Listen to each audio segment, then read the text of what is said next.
பிரதம மந்திரி கிசான் சம்மன் நிதி யோஜனா பிஎம் கிசானில் 22வது தவணை தொகை எப்பொழுது உங்களுக்கு வெளியிட போகிறாங்க என்பன குறித்து ஒரு முக்கியமான தகவலை இந்த ஒரு வீடியோவில் நான் இப்போ உங்களுக்காக சொல்ல போகிறேன் மக்களே. ஸோ பிஎம் கிசான் பிரதம மந்திரி கிசான் சம்மன் நிதி யோஜனா நாட்டில் உள்ள பல்வேறு பிரிவினருக்கு மத்திய அரசு பல வகையான திட்டங்களை நடத்தி வருகிறது. உதாரணமாக விவசாயிகள் பல்வேறு திட்டங்கள் நிதி மூலம் ஆதரவை பெறுகிறார்கள்.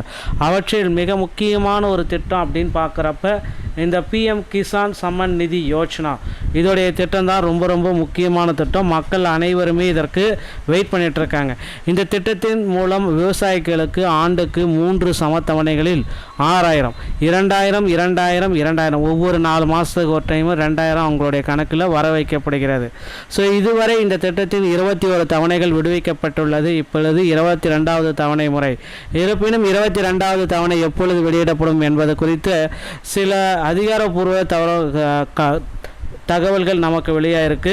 ஸோ பிப்ரவரி 25க்கு பிறகு இந்த தவணை வெளியிடப்படலாம் அப்படின்ற மாதிரி பேச்சுகள் எல்லாமே வலைதளத்தின் மூலமாக கிடைக்கப்பட்டிருக்கு. ஸோ பிஎம் கிசானுடைய 22வது தவணை தொகை பிப்ரவரி 25லேருந்து 28 இல்லைனா மார்ச் 8ஆம் தேதிக்கு தள்ளி போகும் அப்படின்ற மாதிரி கருத்துக்கள் போயிட்டுருக்கு. ஸோ பிஎம் கிசானுடைய 21வது தவணை தொகை நவம்பர் மாதம் வெளியிடப்பட்டது. அடுத்த தவணையாக 22வது தவணை பிப்ரவரி 25ஆம் தேதி அல்லது அதற்கு பிறகு வெளியிடப்படும் என்று நம்பிக்கை தகுந்த வட்டாரங்கள் தெரிவிக்கின்றன. எனினும் இது குறித்து அரசாங்க அதிகாரப்பூர்வ அறிவிப்பு இன்னும் எதுவும் வெளியிடப்படவில்லை. திட்டத்தின் அதிகாரப்பூர்வ வலைதளமான pmkisan.gov.in அதிகாரப்பூர்வ செயலி இன்னும் தவணை வெளியீட்டு தேதியையும் அறிவிக்கப்படவில்லை. ஆனால் அதிகாரப்பூர்வ தகவல் கிடைக்கும் முறை தவணை தேதி குறித்து எந்த முடிவும் கூற இயலாது அப்படின்றத குறிப்பிட்டு சொல்லிட்டு இருக்காங்க. ஸோ பிஎம் கிசான் தவணையை நீங்கள் பெறணும் அப்படின்னா உங்கள் அருகாமையில் இருக்கிற இகேஒய்சி மையத்துக்கு இசேவை மையத்துக்கு சென்று இகேஒய்சியை நீங்கள் முடிச்சுக்கணும். ஸோ விவசாயிகள் வீட்டில் இருந்தக்கூடிய தங்களை இகேஒய்சி அப்டேட் செய்யலாம். இதற்கான செயல்முறைகள் என்ன அப்படின்னு பார்த்தீங்கன்னா, முதலில் பிஎம் கிசானுடைய அதிகாரப்பூர்வ வலைதளக்கு செல்லவும், ஃபார்மர்ஸ் கார்னருக்கு பதிவு சென்று இகேஒய்சி ஆப்ஷனை தேர்ந்தெடுக்கவும், ஆதார் எண்ணில் உள்ளிட்டு சர்ச் என்பதை கிளிக் செய்து ஆதார் எண்ணுடன் இணைக்கப்பட்ட மொபைல் நம்பருக்கு ஓடிபி வரும். ஸோ ஓடிபி எண்ணை பெற்று கிளிக் செய்து உங்கள் மொபைலில் பெறப்பட்ட ஓடிபி உள்ளிடவும். அதன் பிறகு இந்த இகேஒய்சி சப்மிட் ஆகும். ஓகேங்களா. சார்பில்லாத சமரசமில்லாத செய்திகள் எல்லாமே பார்த்திங்கன்னா இதன் மூலமாக நீங்கள் தெரிஞ்சுக்கலாம். ஸோ இகேஒய்சி முடித்தா மட்டும்தான் உங்களுக்கு பார்த்திங்க அப்படின்னா உங்களுக்கு இந்த பிஎம் கிசானுடைய 22வது தவணை தொகை உங்களுக்கு வெளியிட போகிறாங்க. ஸோ பிரதம மந்திரி இந்த இகேஒய்சி முடிக்காத நபர்களுக்கு பார்த்திங்கன்னா சென்ற 21வது தவணையை முடிக்காமல் நிறைய பேர் இருப்பாங்க பார்த்திங்களா.